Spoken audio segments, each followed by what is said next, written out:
Selamat datang pemirsa, kembali lagi bersama Kasih Fakta.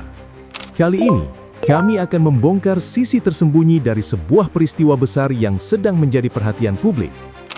Pasukan Israel sudah siap tempur di perbatasan, tank ditempatkan dan drone terus mengawasi.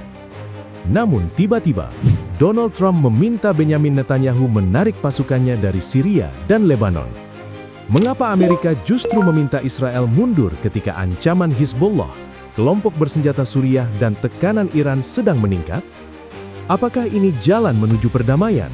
Atau langkah untuk menutup dua front sebelum menghadapi perang yang lebih besar?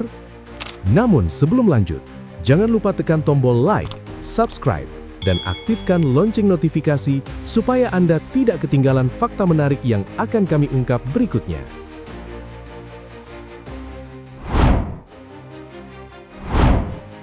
Pada 8 Juli 2026, Donald Trump membuat pernyataan yang langsung menimbulkan tanda tanya. Di Ankara, ia mengatakan bahwa Israel kemungkinan akan menarik pasukannya dari Lebanon Selatan. Pernyataan itu terdengar sederhana, namun keadaan di lapangan justru menunjukkan arah yang berbeda. Saat itu pasukan Israel masih bersiap di wilayah perbatasan. Tank ditempatkan di jalur penting, drone terus berputar di atas desa, kebun, dan perbukitan. Tentara mengawasi jalan yang dianggap dapat digunakan Hizbullah untuk memindahkan senjata, membawa rudal anti-tank, atau mendekati pagar Israel. Bagi Netanyahu, kehadiran pasukan tersebut bukan sekedar pertunjukan kekuatan. Israel menggunakan wilayah itu sebagai zona penyangga. Tujuannya adalah menciptakan jarak antara kelompok bersenjata dan permukiman Israel Utara. Semakin jauh ancaman ditemukan, semakin banyak waktu yang dimiliki Israel untuk bereaksi. Bila kendaraan mencurigakan bergerak membawa senjata, drone dapat mengikutinya. Bila peluncur roket disiapkan, artileri atau pesawat dapat menyerang sebelum roket dilepaskan. Bila kelompok kecil mencoba menyusup, pasukan darat dapat menghentikannya sebelum mencapai pagar. Karena itu, permintaan Trump terdengar sangat ganjil. Pada 9 Juli 2026, sehari setelah pernyataan di Ankara, Trump dilaporkan menelpon Netanyahu. Ia meminta Israel mulai memindahkan pasukannya keluar dari Suriah dan meneruskan penarikan dari Lebanon. Netanyahu tidak langsung menyambut permintaan tersebut. Ia kembali menekankan bahwa Israel membutuhkan wilayah pengaman untuk mencegah ancaman mendekati perbatasan. Perbedaan cara pandang mulai terlihat jelas. Trump melihat penarikan pasukan sebagai langkah untuk mengurangi ketegangan. Netanyahu melihatnya sebagai risiko kehilangan mata dan telinga di lapangan. Masalah terbesar berada di Lebanon Selatan. Hizbullah tidak selalu bergerak menggunakan pangkalan besar yang mudah terlihat. Sebuah rumah dapat menjadi titik pengamatan, gudang pertanian dapat menyimpan senjata, kendaraan sipil dapat membawa komponen rudal, lubang kecil di belakang bangunan dapat menjadi jalan masuk menuju terowongan. Itulah sebabnya serangan udara saja tidak cukup. Drone dapat melihat kendaraan bergerak, tetapi belum tentu mengetahui apa yang tersembunyi di bawah sebuah rumah. Pesawat dapat menghancurkan gudang, tetapi hanya bila lokasinya sudah ditemukan. Pasukan darat dibutuhkan untuk memeriksa bangunan, menguasai jalan, menemukan terowongan, dan menghancurkan fasilitas yang tidak terlihat dari udara. Namun keberadaan pasukan itu juga menciptakan bahaya baru. Semakin lama tentara Israel bertahan di Lebanon, semakin besar peluang mereka menjadi sasaran penyergapan. Hizbullah tidak perlu menghadapi tank secara terbuka. Mereka hanya perlu menunggu patroli melewati jalan sempit, lalu menyerang dengan bahan peledak atau rudal anti-tank. Satu serangan dapat menewaskan beberapa tentara. Israel kemudian membalas. Desa terkena dampaknya, korban sipil muncul, tekanan internasional meningkat. Trump tampaknya ingin menghentikan lingkaran tersebut. Di balik tekanan itu ada persoalan yang lebih besar.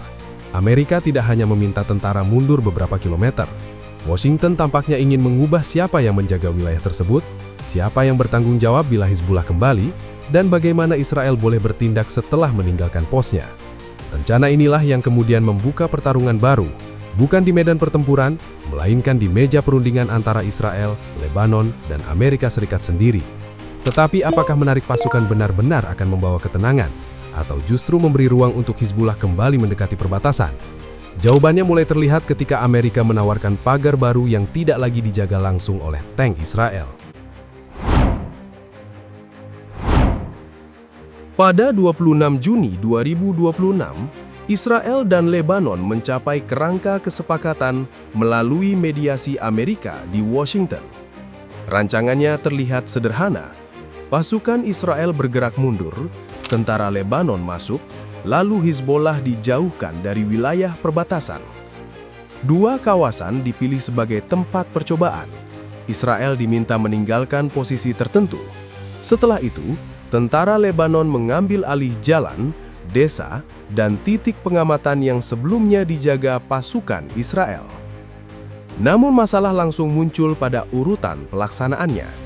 Israel ingin memastikan senjata Hizbollah sudah disingkirkan sebelum tentaranya keluar. Pemerintah Lebanon justru meminta Israel mundur lebih dahulu agar pasukannya dapat bergerak tanpa dianggap bekerja di bawah tekanan pendudukan.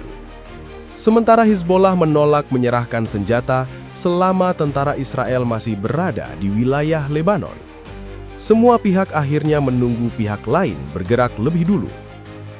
Pada 14 Juli 2026, perwakilan Israel dan Lebanon kembali bertemu di Roma dengan Amerika bertindak sebagai penengah. Lebanon meminta penarikan dimulai dari dua kawasan percobaan.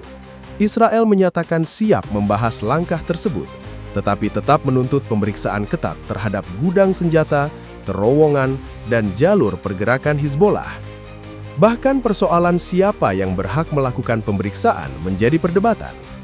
Israel ingin memastikan keadaan wilayah menggunakan pasukannya sendiri. Lebanon menilai pemeriksaan seharusnya dilakukan oleh tentaranya dengan dukungan Amerika sebagai pengawas. Perbedaan ini terlihat kecil, tetapi menentukan siapa yang memegang kendali setelah tank Israel pergi. Trump tampaknya ingin mengganti pola pendudukan darat dengan sistem yang lebih ringan. Tentara Lebanon menjaga wilayah setiap hari. Amerika membantu melalui informasi intelijen dan tekanan politik.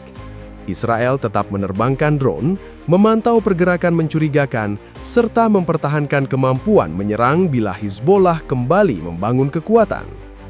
Bagi Israel, rencana itu memang dapat mengurangi risiko. Tentara tidak lagi melewati jalan sempit yang mudah dipasangi bahan peledak. Pos militer tidak terus menjadi sasaran rudal anti-tank. Jumlah pasukan dapat dikurangi, sementara serangan udara tetap digunakan untuk menghantam sasaran yang sudah ditemukan. Tetapi celahnya sangat besar. Tentara Lebanon dapat menguasai jalan utama, tetapi belum tentu menemukan setiap pintu terowongan. Mereka dapat memeriksa kendaraan, tetapi belum tentu mampu memasuki seluruh kawasan yang memiliki hubungan kuat dengan Hizbollah. Senjata juga tidak harus dipindahkan menggunakan konvoi besar. Komponen rudal dapat dibawa sedikit demi sedikit, disimpan di beberapa rumah, lalu dirakit ketika keadaan mulai tenang. Pola serupa terlihat di Suriah. Pada 28 Juni 2026, pasukan Israel memasuki desa Abdin di Provinsi Darah. Warga menutup jalan menggunakan batu. Ketegangan meningkat, tembakan peringatan terdengar, dan artileri Israel kemudian diarahkan ke sekitar desa. Tidak ada korban yang dilaporkan, tetapi banyak warga meninggalkan rumah karena khawatir bentrokan membesar. Insiden itu menunjukkan mengapa Amerika ingin patroli Israel dikurangi. Satu pemeriksaan dapat berubah menjadi kerumunan. Kerumunan dapat berkembang menjadi tembakan. Kemudian drone, artileri, dan kelompok bersenjata lain ikut masuk. Amerika ingin pemerintah Suriah mengendalikan jalur menuju dataran tinggi Golan. Israel diminta mundur, sementara Damaskus bertanggung jawab mencegah milisi dan senjata berat mendekati perbatasan. Jika rancangan ini berhasil, Amerika tidak perlu terus mengirim pasukan untuk memadamkan setiap bentrokan. Namun, bila penjaga lokal gagal, Israel dapat kembali menyerang, dan kesepakatan yang disebut sebagai jalan damai justru berubah menjadi jeda singkat sebelum pertempuran berikutnya dimulai kembali. Namun, apakah tentara Lebanon dan pemerintah Suriah benar-benar mampu menggantikan pagar militer Israel? Pertanyaan itu menjadi semakin penting ketika perhatian Amerika ternyata mulai bergeser kepada ancaman yang jauh lebih besar, yaitu Iran. Pada 7 Juli 2026, ketegangan antara Amerika Serikat dan Iran kembali meningkat setelah 3 kapal dagang diserang di sekitar Selat Hormuz. Washington menuduh Iran berada di balik serangan tersebut. Sehari kemudian, pada 8 Juli 2026, pasukan Amerika melancarkan serangan ke beberapa sasaran di pesisir Iran. Waktunya hampir bersamaan dengan langkah Trump menekan Israel. Pada 8 Juli, Trump bertemu Presiden Suriah Ahmed al-Shara di Ankara. Pada hari itu pula, ia mengatakan bahwa Israel kemungkinan akan menarik pasukannya dari Lebanon Selatan. Kemudian, pada 9 Juli, Trump menelpon Netanyahu dan meminta penarikan dari Suriah serta Lebanon dilanjutkan. Rangkaian waktu itu belum membuktikan adanya rencana perang rahasia. Namun secara militer, urutannya sulit dianggap kebetulan biasa. Amerika sedang menghadapi medan yang terlalu luas. Kapal perang harus menjaga Selat Hormuz. Pesawat tempur harus siap menyerang sasaran di Iran. Sistem pertahanan udara di pangkalan Amerika harus mengantisipasi rudal dan drone. Pada saat yang sama, Israel masih mengawasi Gaza, Lebanon, Suriah, Yaman, dan langitnya sendiri. Masalahnya, tidak ada pertahanan yang memiliki rudal pencegat tanpa batas.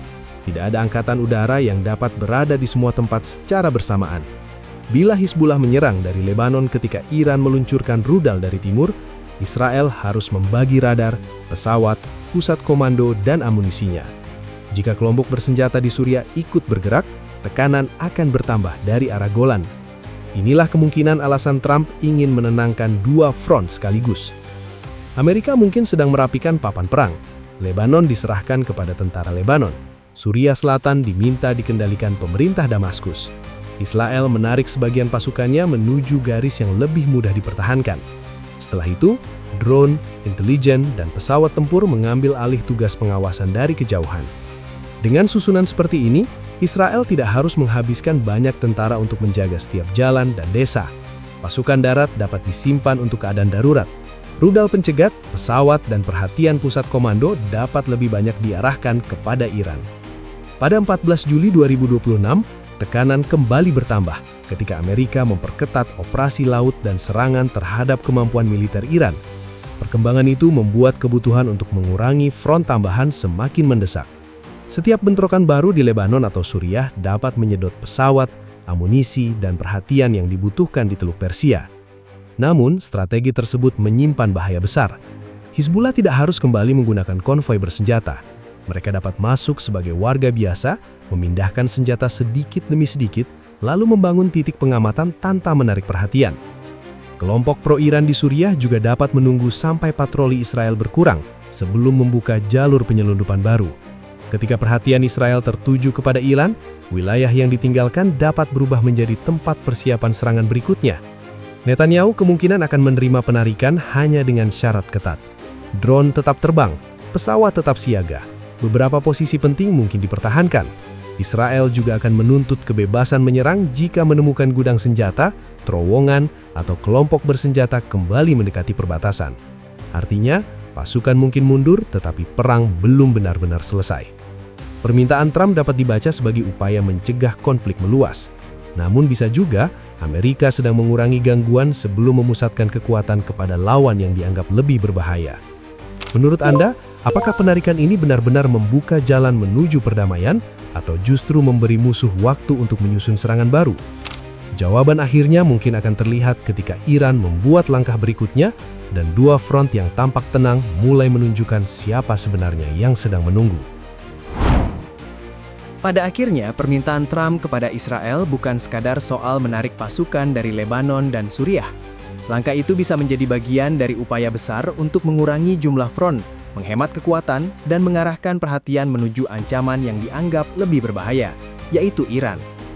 Namun strategi ini tetap menyimpan resiko.